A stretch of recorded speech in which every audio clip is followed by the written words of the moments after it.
Hey everyone, so today I'm going to attempt to talk about first principles thinking, and I happen to be at, I think it's called Essex Market, so it looks something like this. It's the first time that my wife and I have come here. It seems quite nice. I actually tried to put on my AirPods and record, but I think that the audio is still better when I'm just like this, so hopefully the audio is coming through okay. So basically, first principles thinking is about breaking things down into its fundamental building blocks, like the things that more or less we know to be true about it, and then reconstructing it from the ground up. And this is opposed to like reasoning by analogy, which is what, pretty much everybody is doing all the time. So this is kind of like, if there's a problem to solve, we're thinking like, well, everybody's always told me that it has to be solved in this way, so obviously it has to be this way.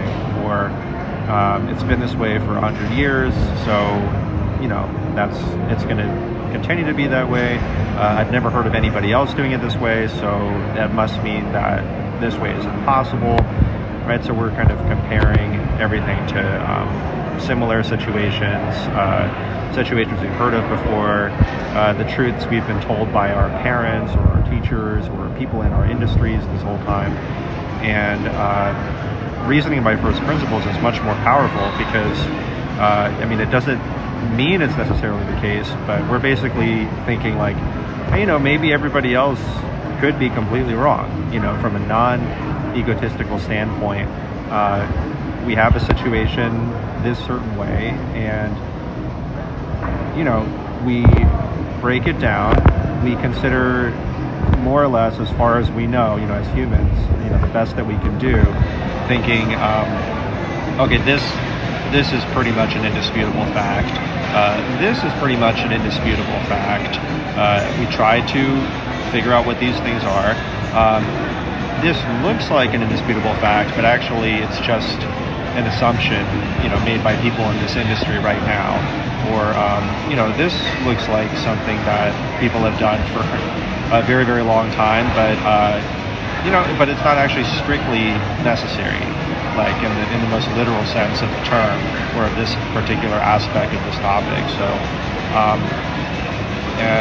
as many of you know, these videos are unplanned, off the cuff, so I was thinking of talking through 2 or 3 quick examples briefly. I won't go into great detail. So one thing was, once I started my own piano studio, there were a lot of things that I assumed based on the way that I had been taught, based on when I worked at a piano school as an employee, based on what it's like in a conservatory, what I see from piano teachers on, global piano groups on Facebook all over the world and so on. For instance, the idea that we have to have scales and arpeggios from the beginning, or we have to have music theory from the beginning, or we have to have sight reading from the beginning, or even if not from the beginning, that it's going to be much better for every student to advance if perhaps these things are in every single lesson. The idea of a complete musician right from the beginning is like the best possible choice, for instance. Like, it is bad, for instance, to teach lessons unless the students become complete musicians, in the sense of they either from the beginning or later on must have, for instance, scales in every lesson, or theory in every lesson, and so on. If I don't incorporate this, it means I'm not being responsible as a music teacher. So I thought about that. I did many different things, many different types of iterations and experiments, but gradually I stopped taking students through exams as I started specializing with adults as well too. I stopped mandating that everybody do scales and theory and everything from the beginning. I thought to myself, what are the truths, more or less, that I can see? And one is that people are paying for a service that they believe is more valuable than the money that they're parting with, right? That's the case really for any good service or great service or product. Another is that they want to presumably have a pleasant experience. If they don't have a pleasant or at least a neutral experience, they're not going to want to stick around because of the bad feeling that it brings. They're going to want to play the piano well, presumably very well if they're interested in particularly good lessons. And most people, not all, but most, they have particular pieces that if they could just snap their fingers, they would want to be able to play them right away or as soon as possible. I know there are some students that maybe they are most interested in music theory or something, but for most people, those are the means serving the end rather than the other way around. Like they're going to do theory, they're going to do scales, they're going to do finger exercises and so on, so that they can eventually play their goal piece. So then I thought, well, what if I could just bring the student to their goal piece, like in a straight line? We could just directly work on Furley's or River Flows in You, or that pop piece, or that video game piece, or whatever it may be. And I figured out a way to do that through my logical methodology and other methods. And so mine is a top-down rather than bottom-up strategy. We work on the goal piece right away because we're able to use these special methods. People acquire all of the foundation that they would have traditionally acquired through scales and all of those other things that I listed. And we just focus single-mindedly on this goal piece or goal pieces for a year and a half. If we want to then turn around and learn scales, theory, etc. at that point, they will be so much more coordinated, musical. They will understand so much more about how to learn, how to strategize, how to think, right? Just how the science of the brain works in general, that they'll be able to assimilate those other aspects much faster as a function of just directly working on their main goal. So this was my attempt to reason from first principles and challenge the assumption, oh, this is a total beginner or whatever the level of the student may be. We have to do all of these other things so that we can then do the piece that they want to. Instead, I just thought, they want to play this piece of music, so I happen to have a method that can just take them essentially directly there and just go for the result that they want right away. And then, because being a balanced musician is still going to be helpful in the long run, it's a long-term investment, we can then turn around and learn all those other aspects even faster. So I have taken traditional assumptions and just turned it on its head and turned them on their heads. And it's worked out very well for the studio. Another assumption or reasoning by analogy, or this is the way things have always been done, is that to be successful as an artist, you essentially have to be a starving artist forever and ever. I think it may be necessary at some point. You have to start from somewhere.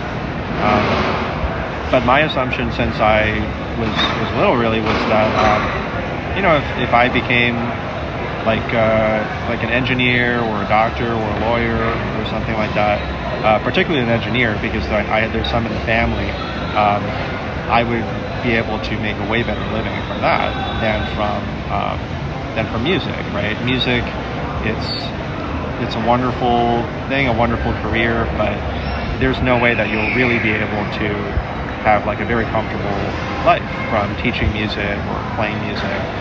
And that thankfully hasn't turned out to be the case either, because I found once I did very good work, I just had to bring people to their goals, faster and better, and with a more enjoyable experience than others.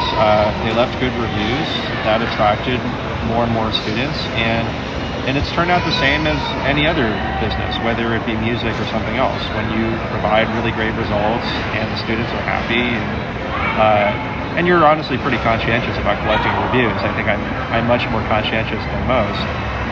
Basically the word spreads and you attract more and more good students, and it doesn't matter that it happens to be music or it happens to be music, as long as you value your own time and energy enough that you're charging rates that are reasonable for the level of service that you provide. I think anybody in any field can make an excellent living if that's the case. So I would say that's another pretty good example. And the last quick example I'll give is the fact that I started these strategic teams this year, because essentially my limiting belief before was, I've never seen very high-level group lessons, essentially. I'm assuming, based on all of my experience, that if people are learning in groups of any kind, it's going to be lower-level playing. It's going to be, learning from method books. It's going to be like very slow progress.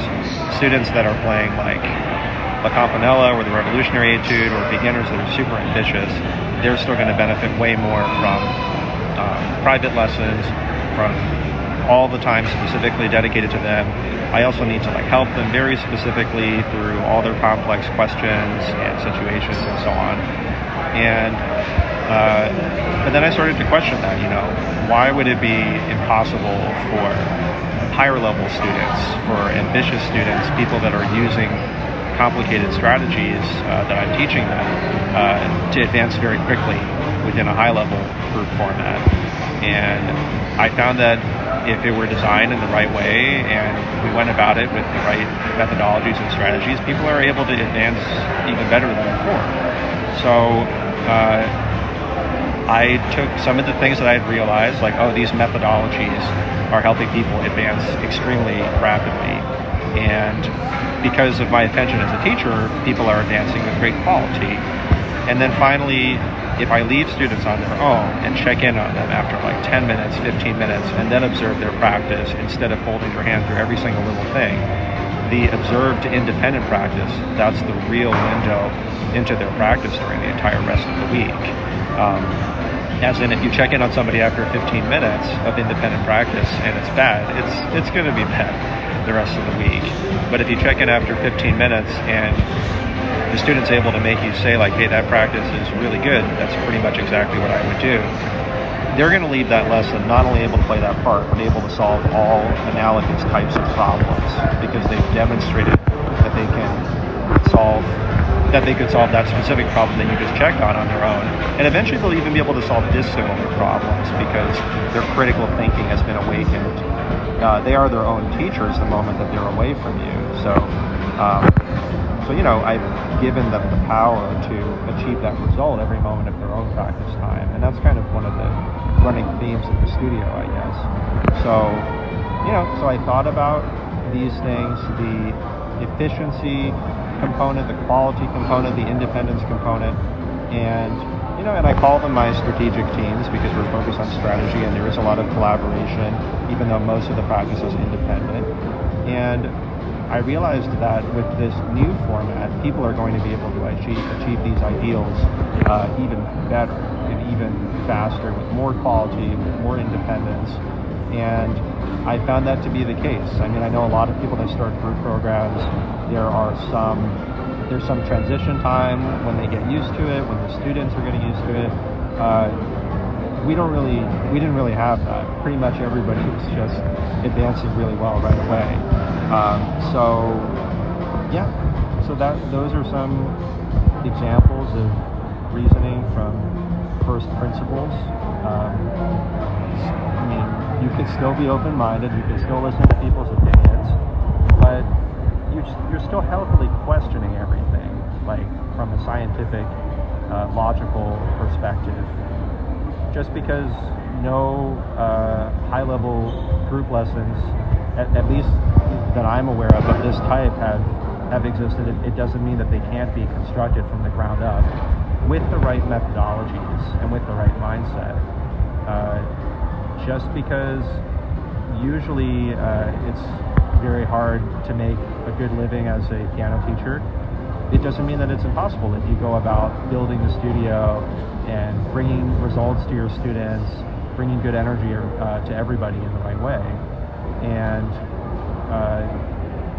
just because things have been done a certain way for 100 or 200 years doesn't mean that it can't change now. So I hope that this was useful, illuminating. I think that a lot of the time it's helpful to just write out a big list and see which things can be questioned, see which things maybe can't be disputed, but even then continue to question, assume it doesn't have to be done that way. So yeah, if you found this valuable, please like and subscribe, and looking forward to next